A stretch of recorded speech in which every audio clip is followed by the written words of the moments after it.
오늘 하나님의 말씀은 사사기 3장 12절서부터 30절까지 단락의 말씀을 살펴봅니다.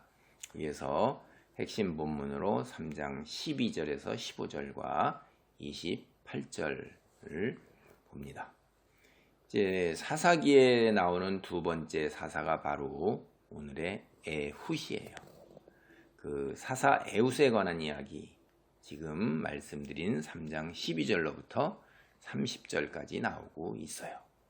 우선 사사기 3장 12절로 14절 말씀을 보도록 하겠습니다.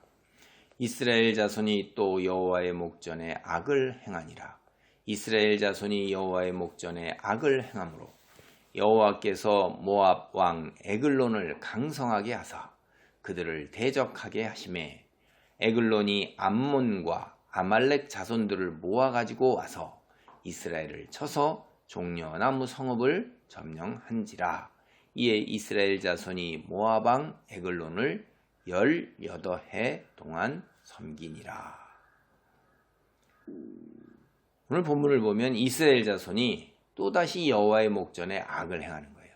또 다시라는 거예요. 그러니까 벌써 앞서서 목전에 악을 행해서 심판을 받아가지고선 8년 동안 메소포타미아 왕 그 구산 리사다임의 지배를 받게 하신 거예요. 그런데 또다시 목전에 또 악을 행하자 하나님께서 또다시 이스라엘 자손을 심판하신 것입니다. 그래서 모압 왕 에글론의 지배를 받게 하셨어요. 여기서 우리가 이제 이스라엘 자손이 또다시 여호와의 목전에 악을 행하는 것, 여기에 관해서 좀 생각을 해봐야 돼요. 제가 다시 또 거듭해서 말씀드리는데 사사기 3장 7절로 11절 우리가 살펴봤어요. 사사 온니엘의 이야기, 이스라엘 자손이 여호와의 목전에서 악을 행하는데 그게 뭐냐면 바알과 아세라를 섬기는 거였어요. 그래서 메소포타미아 왕 구산 리사다임의 지배를 8년 받았는데 그들이 고통으로 울부짖으니까 하나님께서 온니엘을 사사로 세워서 그들을 구원하셨어요. 그리고 40년 동안 이제 평온했습니다. 근데 사사 온니엘이 죽으니까 또다시 이스라엘 자손이 여호와의 목전에 악을 행하는 거예요. 그건 앞에 마찬가지죠.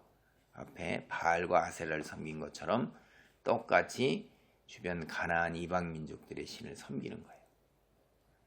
여러분이 이런 성경을 읽어보면 지금 같은 이야기를 들어보잖아요. 이스라엘 자손이 참으로 한심하고 멍청하기 짝이 없구나 라고 이런 생각이 들 수 있어요. 보세요. 우리가 때로 코미디 하면 어떤 멍청한 짓을 했어요. 그래서 주변에 멀쩡한 사람이 그걸 교정을 해주고 그렇게 안 합니다. 근데 얘는 조금 부족한 사람 역을 맡아서 코미디언들이 하면 또 그걸 또 반복해요. 그래서 또 그렇게 우스꽝스러운 걸 연출을 해요. 근데 지혜로운 사람은 그렇게 안 하고 보통 사람은 그렇게 안 한단 말이에요. 그래서 또 장면이 있어서 그 짧은 코미디 안에서 같은 실수를 해서 같은 상황으로 웃기는 게 한 2번, 3번쯤 나온다 이 말이에요. 그럴 때 우리는 보면서 그 사람은 어떤 걸로 나와요? 좀 부족한 사람, 얼굴도 분장도 그렇게 나온다 이 말이에요. 같은 실수를 계속해서 반복한다 하는 것은 그거는 부족한 사람이에요. 열등한 사람이에요. 그래서 우리는 그걸 보고 코미디 소재로 삼아서 함께 웃기도 하고 그런다 이 말이에요. 우리가 성경을 읽을 때 참 안타깝게 생각하는 거예요. 이 부분이. 이스라엘 자손은 왜 무엇 때문에 금방 하나님을 잊고 악을 행하는지 이게 답답한 거예요. 우리는 보면. 그리고 참 안타까운 거예요. 그런데 여러분, 우리 자신이 이스라엘 자손보다 더 나은가 생각해 봐야 돼요. 우리의 믿음은 이스라엘 자손과 달리 세상의 것들을 향하지 않고 있는가? 그래서 하나님 말씀에 순종하고자 애를 쓰고 있는지가 그래서 하루하루 날이 흘러갈수록 우리의 믿음이 성장하고 있는지 이거 살펴봐야 되는 거예요.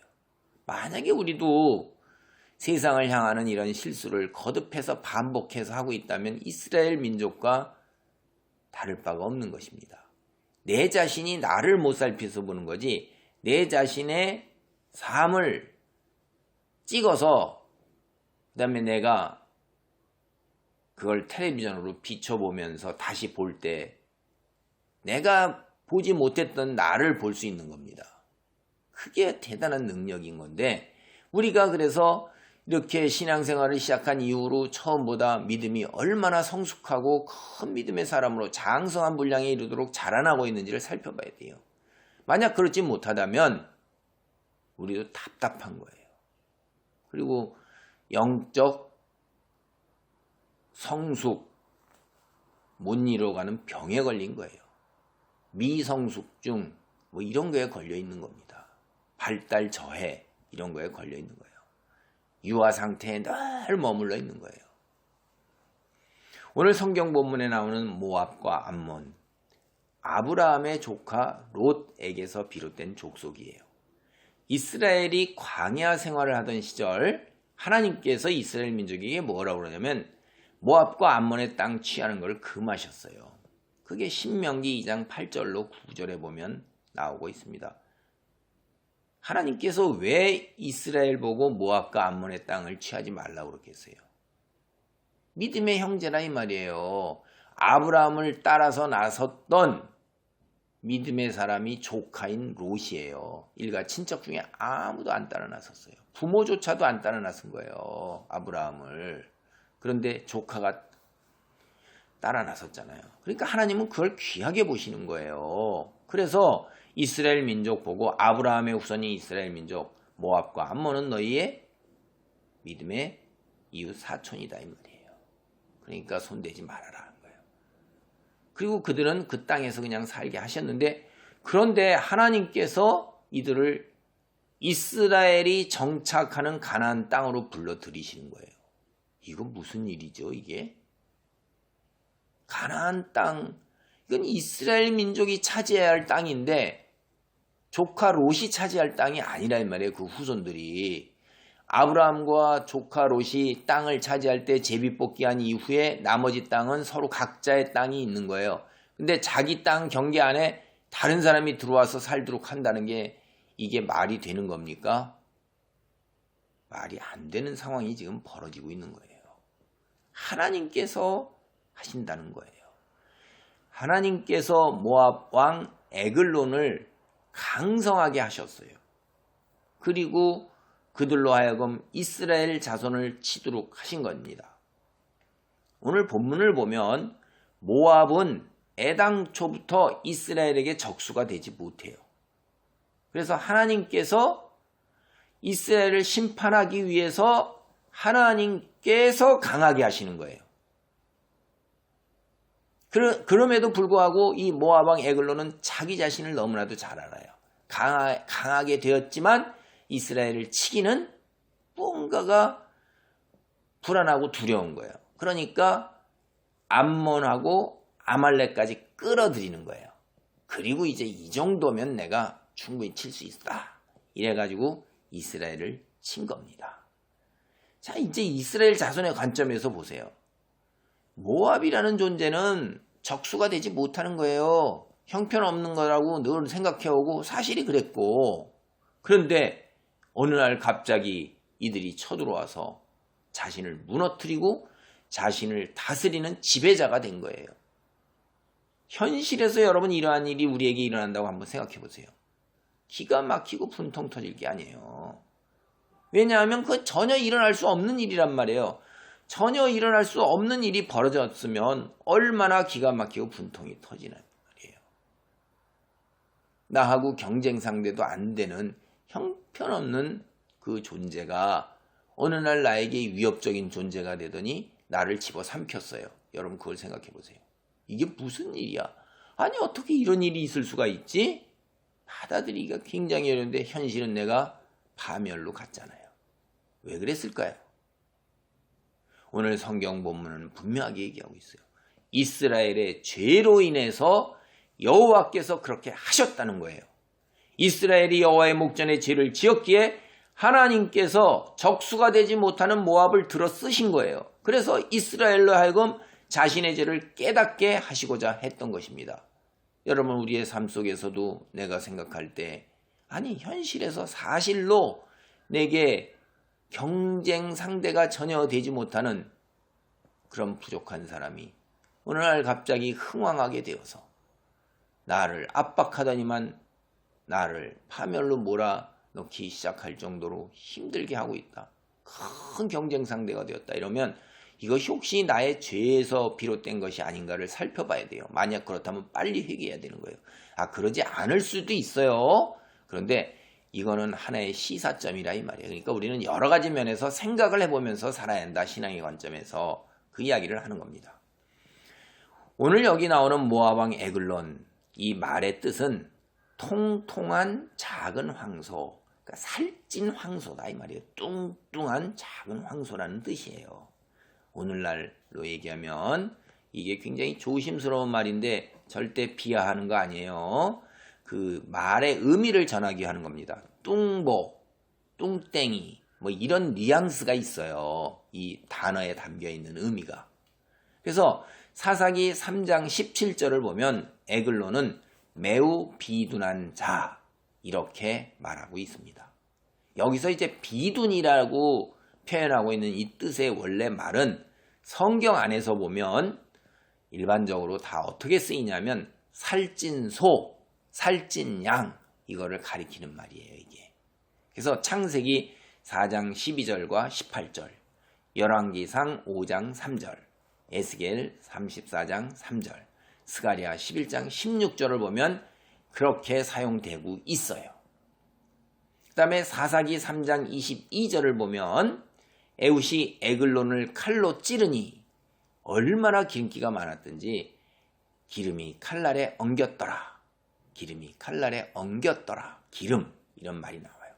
여기서 사용되는 기름이란 말, 이건 짐승에게 사용되는 말이에요. 특별히 제물에 바쳐지는 짐승들의 기름, 그거를 이야기하는 데 사용되는 말입니다.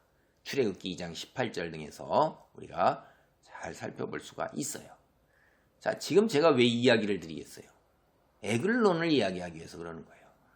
지금까지 이야기 여기 잘 이렇게 살짝 살펴보면 에글론은 뚱뚱하고 미련해서 자신의 능력으로는 도저히 이스라엘을 정복할 만한 인물이 되지 못하였습니다. 그런데 하나님께서 이스라엘을 심판하시기 위해 계획을 세우시고 들어 쓰셔서 잠시 이스라엘을 괴롭히는 도구로 사용된 거예요. 그러다가 마치 제물로 드려지는 살찐 가축이 도살당하듯이 그렇게 살해된 모압 왕이다. 이거를 표현하고 있는 거예요. 이 표현에서. 반복하면 에글론이 이스라엘을 정복한 것은 오로지 이스라엘의 죄로 인해서 하나님께서 행하시라는 거예요. 크게 비둔한 기름기 많은 모압왕 에글론이라는 표현에서 드러내고 있는 것입니다. 모압왕 에글론은 뭐예요? 결국 하나님께 드려진 기름기 많은 살찐 가축, 번제물 그거라는 거예요. 사사기 3장 15절로 23절의 이야기를 읽으면서 우리는 여러 가지로 많은 생각을 할 수가 있어요. 그 중에서 크게 다가오는 문제, 이게 뭐냐면 에훗이 속임수를 사용하여 모압 왕을 칼로 찔러 살해했다는 거예요. 하나님께서 세우신 사사예요. 어떻게 세상의 도덕 윤리적 관점에서 볼 때도 이 거짓말, 사기, 이거는 용납이 되지 않는 거예요. 그런데 하나님께서 세우신 사사, 이 어떻게 이럴 수가 있을까? 아니, 사사는 세상의 도덕 윤리쯤이야 하고 무시해도 되는 걸까?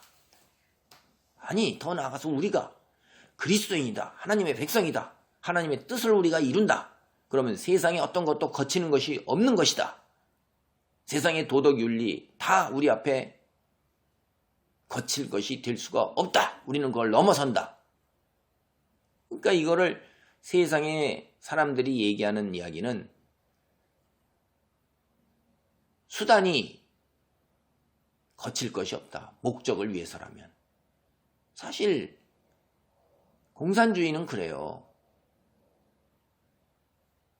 그 공산당 지배하는 독재를 이루기 위해서는 혁명 이루어야 되고 사람들이 피해값을 치러야 되는 거예요. 모든 사람들이 어떻게 되든지 간에 공산당 일당 독재를 이루어가기 위해서는 살인과 방화와 테러까지 다 정당화되는 거예요. 목적이 거룩하기 때문에. 그런 게 과연 가능한가? 세상 학문이나 일반 도덕에서는 그거 말도 안 되는 걸로 해서 이미 이거는 다 이야기할 논의가 안 되는 거예요. 그거는 절대로 옳은 일이 아닙니다. 우리가 이 문제 생각해 봐야 돼요. 하나님의 뜻을 이루기 위해서 세상에 어떤 것도 우리는 거치는 것이 없다. 이 문제는 그리스도인 우리에게 한번 깊이 생각해 봐야 될 문제예요. 제가 자랄 때 어떤 분이 계셨는데 그 여자 권사님이신데 세상 예절이나 도덕 좀 무시해요. 그냥. 응? 왜냐하면 자기 믿음의 사람이기 때문에 하나님의 뜻에 따라서 믿음이라는 큰 걸 내세우면서 하나님 말씀을 전하는데 예절과 공중도덕이 이게 뭐냐. 응? 영혼을 살리는데 그렇게 자기중심적으로 말하고 행동하면서 이걸 신앙이라고 생각했어요. 그 사람 주변에 있는 사람들이 그 사람의 거만함, 당돌함 그리고 다른 사람을 무시하면서 거침없이 말하고 행동하는데 상처를 받기도 했어요. 이게 과연 신앙일까요? 신앙인은 세상의 예절과 도덕 윤리를 무시해도 괜찮은 것일까요? 제가 결론적으로 말하면 절대로 아닙니다. 그 바른 신앙이 아니에요. 자신은 신앙을 가지고 있고 믿음이 있다고 착각하고 오해하고 있는 거지 절대로 신앙인이나 믿음의 사람이 아닙니다. 바른 신앙을 지닌 사람, 세상의 빛과 소금이 되어야 되는 거예요. 그거 빛과 소금이 되지 못합니다. 세상의 도덕 윤리에서도 그렇게 해서는 안 된다고 분명하게 이해하고 있는 거예요.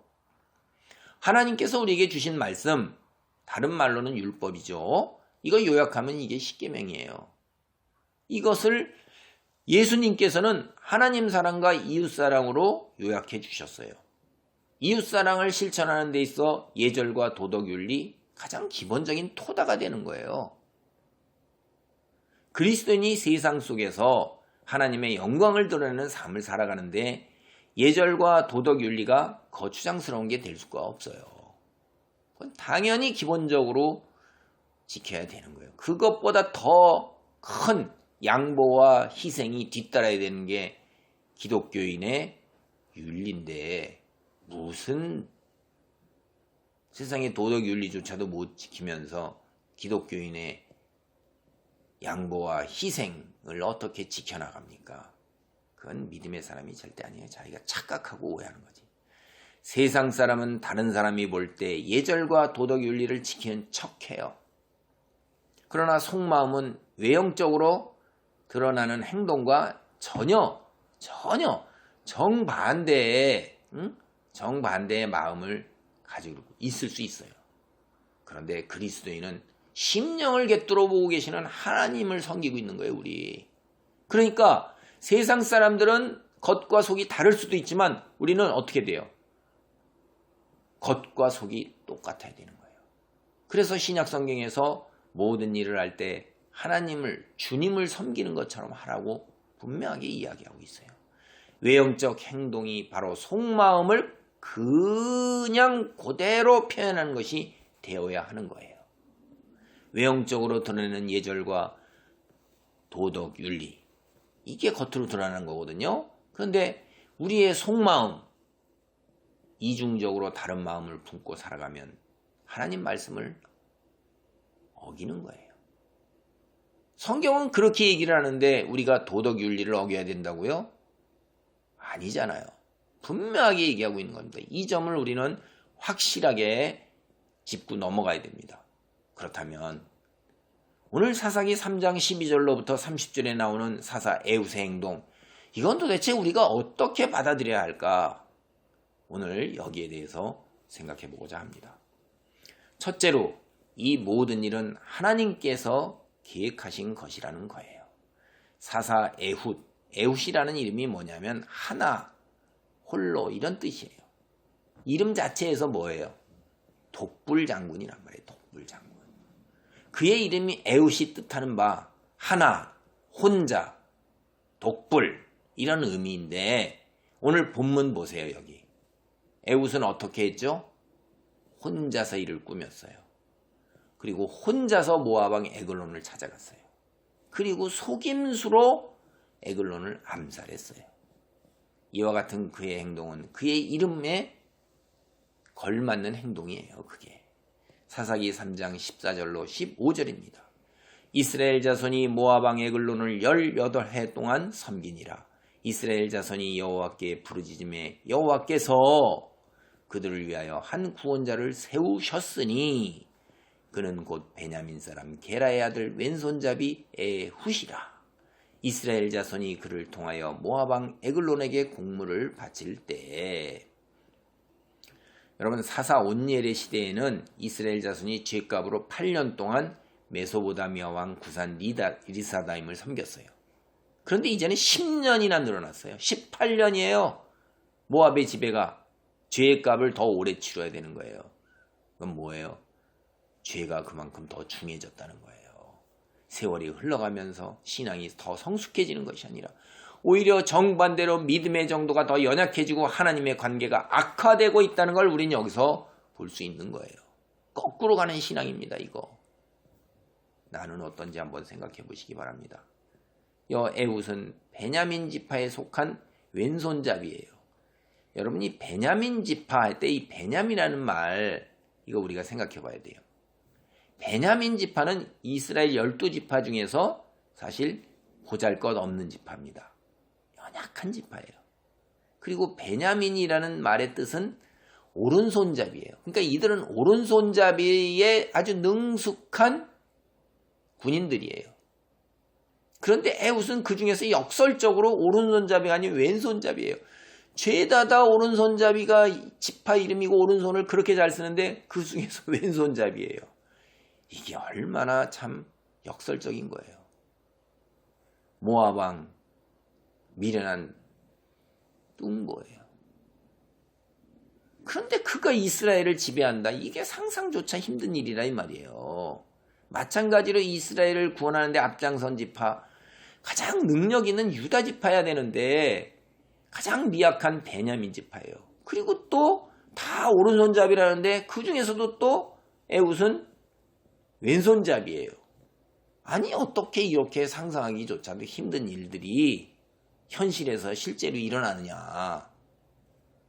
그러한 일이 일어날 수 있었던 것은 바로 하나님께서 계획하셨기 때문이라는 것입니다.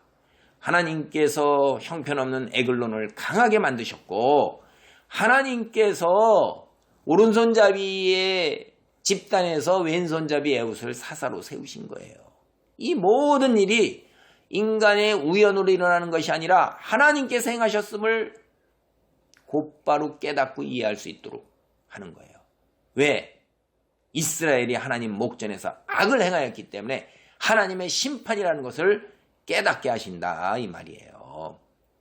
둘째, 우리는 에훗을 보면서 하나님께서는 부족한 인간도 하나님의 일꾼으로 사용하신다는 것을 깨달을 수가 있어요. 에훗 보세요. 교활하고 간사한 거예요. 이게 정직하지 못하잖아요. 성품적으로 에훗은 그런 면이 대단히 강한 게 들어있는 거예요. 그런 사람조차도 하나님은 있는 그대로 들어서 쓰신다 이거예요. 그러니까 우리는 여기에서 위로를 받을 수가 있어요. 내가 늘 생각해봐도 나 자신이 믿음이 온전한가요? 우리가 불안해하고 두려워하고 힘들어하는 부분이 세상 속에서 실패하고 또 낙담하고 또 실패하고 낙담하고 이러잖아요. 내가 얼마나 연약하고 부족하고 유혹에 넘어가기 쉬운 존재요. 믿음이 깨어지기 쉬운 존재. 내가 살얼음 같은 그 위를 걷는 것 같은 심정을 지닌 존재라는 걸 난 너무나도 잘 알잖아요. 하나님 앞에 나아갈 수도 없고 부끄럽기 짝이 없어요. 그런데 그런 나를 하나님께서 들어서 쓰실 수 있구나 라는 거를 우리는 알 수가 있는 거예요. 여기에서 우리가 위로를 받는 겁니다. 여러분, 우리 중에 학벌 좋고 능력 있고 가문 좋은 사람이 있는가요? 이게 사도 바울의 외침이었어요. 우리가 하나님을 믿게 된 것, 학벌이 있고 능력이 있고 가문이 좋아서가 아니에요. 하나님의 은혜예요. 우리가 하나님을 믿게 된 것, 전적으로 하나님의 주권, 하나님의 섭리, 그것이 가장 크게 작용한 것입니다. 가장 크게 그것이 작용한 거예요. 이게 우리의 고백인 것입니다. 사사기 3장 16절로 23절의 내용을 살펴보세요. 여기를 보면 에훗은 조공을 가지고 에글론에게 나아갔어요. 그 조공을 드리고 나서 돌아가다가 다시 에글론에게 나아갔어요. 그렇게 계획을 한 거예요. 그리고 에글론에게 거짓말로 은밀한 일을 아뢰려 한다고 이야기했어요. 사기꾼이죠. 여기서 은밀한 이런 말이 원래 뜻하는 것은 정치적 친밀함이에요. 그게 에레미야서 37장 17절, 38장 16절, 40장 15절에서 그렇게 사용되어 오고 있어요. 그래서 에글론은 어떤 의심도 하지 않고 에훗을 갖다가 서늘한 다락방으로 인도해 드렸습니다. 여기서 우리가 다락방이라는 말을 구별해 봐야 돼요. 이 다락방이라는 말이 왕의 신하들이나 혹은 다른 사람들 있죠. 이런 사신이라든가 뭐 일반 신하 외에 다른 사람들을 접견하는 공식적인 방이 아니에요. 그런 거하고 구별되는 또 다른 자신 왕만이 머무는 사적인 공간이에요. 왕이 휴식을 취하거나 혼자 있고 싶을 때 찾아가는 개인적인 곳이라 이 말이에요. 여러분, 오늘날도 이런데 보면 기관장이나 이런 사람들이 공식적인 집무실이 있고 그 다음에 휴식을 취할 때 옆에 휴식을 취하는 공간들이 있어요. 심지어는 침대를 갖춰 놓은 사람도 있다고 합니다. 그래갖고 기관장은 사적인 자기 어떻게 돼요? 옆에 화장실이나 샤워실이나 이런 것들이 따로 붙어 있고 거기 안에서 충분한 휴식을 취할 수 있는 집무실 외의 공간이 있는 거예요. 바로 다락방은 그것을 가리키는 거예요. 기관장도 사람이니까 피곤하면 어디선가 앉아서 좀 쉬어야 되는데 씻어야 되는데 그런 공간이 있어야 되잖아요. 그래서 에훗이 에글론에게 은밀한 일을 왕에게 아랜다고 했을 때 에훗에게 무엇인가를 기대하는 거예요. 왕은 이제. 그러니까 왕이 신하들을 다 물러가게 했어요. 그리고 물러가게 하는 것으로만 부족하니까 에훗을 은밀한 거래를 할 수 있는 곳, 사적인 공간으로 에훗을 끌어들인 거예요. 참 여기에서 보면 에글론이 굉장히 어리석은 거죠. 근데 에훗은 얼마나 교활해요. 이 에훗의 교활함과 에글론의 그 어리석음이 여기에서 크게 대조를 이루고 있습니다. 탐욕 속에 물들면요 눈이 더 머는 거예요. 조공을 들이러 온 에훗에게 또 다른 그 무엇, 아마 조공, 이걸 기대했을 가능성이 상당히 높아요. 아니면 정치적인 반란에 대한 은밀한 정보 뭐 이런 것들을 기대했을 거예요. 그 은밀한 것이 뜻하는 것이 그런 것들이에요. 그래서 조공을 기대했는데 결과적으로 자신을 여호와께 드리는 조공으로 바치게 되는 형편에 이르게 되는 거예요. 자기가 그 무엇인가를 얻고자 했는데 그 얻고자 하는 것 대신에 자기 자신을 바치는 신세가 된 거예요. 탐욕 속에 눈이 멀면 이렇게 될 수도 있어요.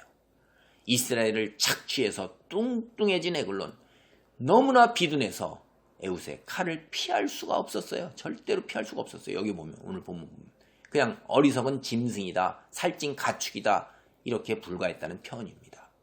여러분, 그 성경 본문에서 기름기가 칼에 엉겨 붙었다라는 표현, 이 기름기라는 말은 제가 기름기 앞에서 살진 가축을 의미한다는 얘기를 벌써 했어요. 여기에 엉겨 붙었다 이런 표현이 있죠. 이거는 그의 몸에서 무엇인가 흘러나왔다, 이걸 뜻하는 말이에요. 정확하게 나면 흘러나온 것, 이거예요.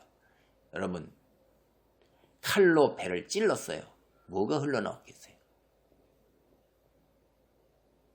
창자가 흘러나오고 그 창자 속에서 배설물이 흘러나온 거예요.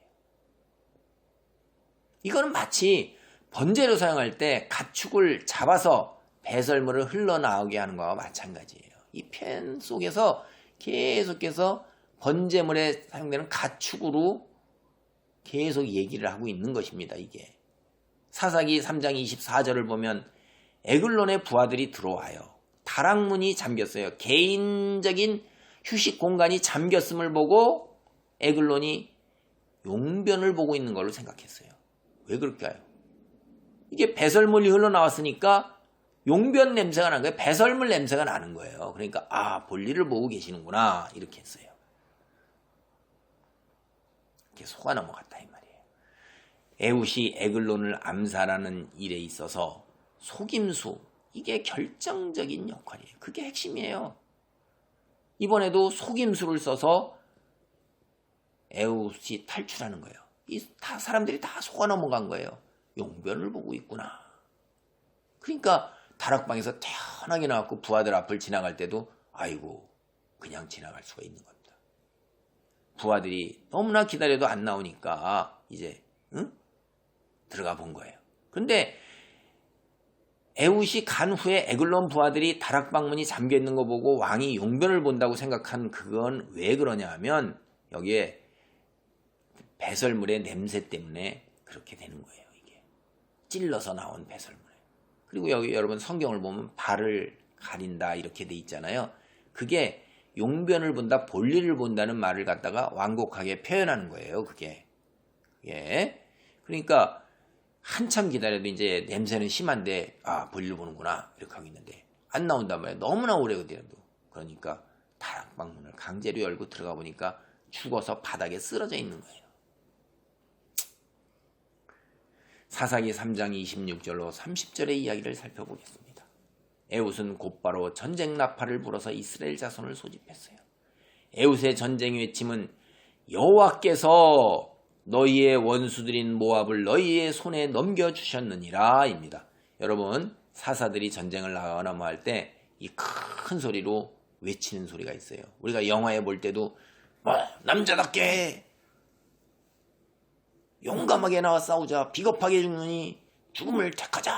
우리는 어느 나라의 군대다. 이렇게 막 북돋잖아요. 그럴 때 막 한마디로 갖고서 쫙 하고 외치죠. 이게 외침 똑같은 거예요. 그게 고대 전쟁에 다 그랬나 봅니다. 여호와께서 너희의 원수인 모압을 너희의 손에 넘겨주셨느니라.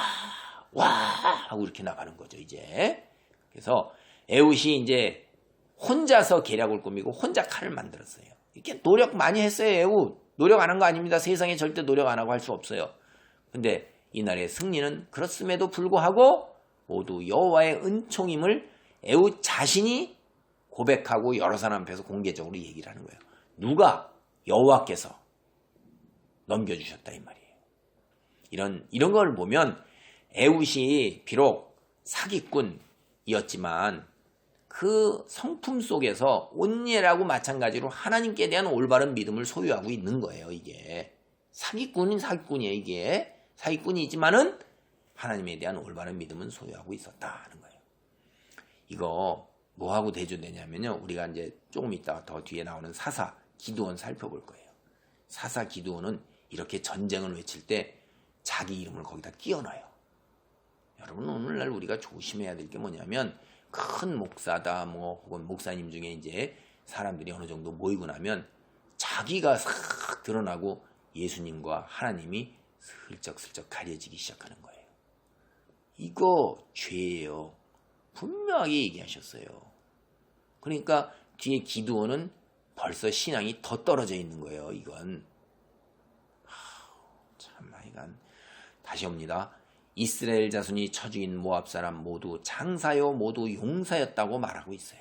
이것은 이스라엘 자손이 하나님의 도움으로 모압의 가장 강력한 군인들과 싸워서 승리했다는 것을 분명하게 이야기하고 있는 거예요. 그리고 여기에 한 사람도 도망하지 못하였더라고 덧붙이고 있어요. 우리 여기에 보면 하나님께서 믿음의 사람들에게 승리를 주실 때는 아주 확실하고 그다음에 화끈하게 하시는 거예요. 그냥 철저하게 100%라 이 말이에요. 얼마나 이게 대단하게 하나님께서 우리를 사랑하시고 승리를 주시는 겁니까? 이스라엘의 승리 단순히 모압의 굴레에서 적군을 쳐부신 것, 승리한 것에 그치는 게 아니에요. 이제 거꾸로 모압을 통치하게 되는 상황으로 발전한 거예요. 완전한 승리를 하나님께서는 하신다 이 말이에요. 원래 모압과 이스라엘의 관계가 이렇게 돼야지 정상인 거예요. 그 이스라엘 주변 이방 민족 모두 다 이스라엘의 통치 아래에 있어야 정상인 거예요. 하나님을 믿는 이스라엘 민족이 어떻게 우상을 섬기는 이방 민족 아래에 들어가 있을 수가 있어요. 그럼 하나님이 가짜죠. 그래서 이스라엘이 주변 이방 민족을 다 통치해야 정상인 거예요. 그런데 어떻게 돼서 이렇게 뒤집어지는 일이 벌어지냐 이 말이에요. 이스라엘이 하나님 목전에서 악을 행하는 죄 때문에 뒤집어진다 이 말이에요. 하나님께서는 그렇게 하도록 허용하시고 때로는 하나님이 오히려 그거를 만들어 가셔요. 죄악을 깨달으라고. 이스라엘 자손이 18년이나 모압의 통치를 받은 것. 다시 제가 말씀드리지만 오로지 이스라엘 자손의 죄로 인해서 하나님께서 이스라엘 자손을 징계하신 거라 이 말이에요. 이거 깨달아야 되는 거예요. 빨리 깨달아야 되는 거예요. 못 깨달으면 어떻게 돼요? 18년이 28년, 38년, 58년, 70년이 돼가는 거예요. 모압의 지배를 벗어난 이스라엘 이제 80년 동안 평온을 누리는 거예요. 그러면서 모압을 자신들의 수하에 거느리고 굴복시킨 것입니다. 우리가 지금 에웃의 이야기에 관해서 세 번째로 생각해야 할 점이 있어요. 이스라엘이 세상에 빛이 되지 못하고 오히려 가나안 주변 이방의 영향 아래에서 그들에게 물들어가고 있는 거예요. 에웃을 보세요. 여러분 이스라엘 자손의 관점에서 보면 영웅입니다. 그런데 우리가 보편적인 도덕윤리의 관점에서 보면 이건 비겁한 사기꾼이에요. 우리 다시 한번 생각해 보셔요. 역사에서 한 인물, 민족과 국가의 관점에서 보면 영웅이요 애국자예요. 그러나 보편적인 도덕윤리의 관점에서 보라 이 말이에요. 그럼 테러리스트가 될 수가 있어요. 에웃이 이스라엘 자손을 해방시키기 위해 사용한 방법, 보편적인 도덕윤리의 관점에서 보면 정당화하기 어려운 문제예요. 한마디로 잘라 말하면 이건 옳지 않은 것입니다. 전쟁 중에 서로 힘과 역량을 겨루어서 서로 상대방을 죽여요. 그건 정당한 거예요. 칼싸움을 해서 죽이는 건 정당한 거다 이 말이에요. 그러나 에웃은 자신에 대한 에글론의 믿음을 이용한 사기꾼이라 이 말이에요. 예. 믿음과 신뢰, 하나님의 백성이 소중하고 존중하고 소중하게 생각해서 존중하고 지켜야 할 거예요. 정직이라는 건 지켜가야 되는 거예요. 하나님께서 그를 선택하여 사사로 세우시고 구원자로 보내셨다는 사실이 믿음과 신뢰마저 저버릴 수 있는, 정직을 저버릴 수 있는 자격을 지녔다. 그렇지는 않습니다. 이거 여러분 한번 생각해 보세요. 우리가 007이라는 영화를 보면 국가가 주인공에게 살인 면허를 주어요. 그럼 그 사람이 살인을 합니다. 마음껏 자기가 필요할 경우에. 그런데 이것이 국제법이나 보편적인 도덕윤리의 관점에서 보면 그게 옳으냐 이 말이에요. 그건 잘못된 거예요. 그러나 살인 면허를 준 그 나라 법으로 그 사람은 처벌을 받지 않아요. 그러나 국제법이나 다른 나라의 법으로는 처벌을 받습니다. 그건 옳지 않기 때문에 그런 거예요. 에웃이 에글론을 암살하는 과정에서 하나님께서는 침묵하고 계셔요. 개입을 안 하십니다. 그게 옳지 않다는 거예요. 사사기 3장 28절에 이르기까지 에웃은 보세요. 하나님께 대한 어떤 영적인 민감함도 드러내지 않고 있어요. 거기에다가 자신이 하나님의 부르심을 받고 일을 하고 있다는 자각이나 의식도 없어요. 반면에 그는 전형적인 가난한 사람처럼 행동하고 있는 거예요. 간교하고 기회주의적이고 폭력적이라 이 말이에요. 믿음과 신앙에서 볼 때 세상 사람과 전혀 구별되지 않아요. 보편적인 도덕윤리와 가치관에서조차 가나안 사람, 세상 사람과 전혀 구별되지 않고 있는 거예요.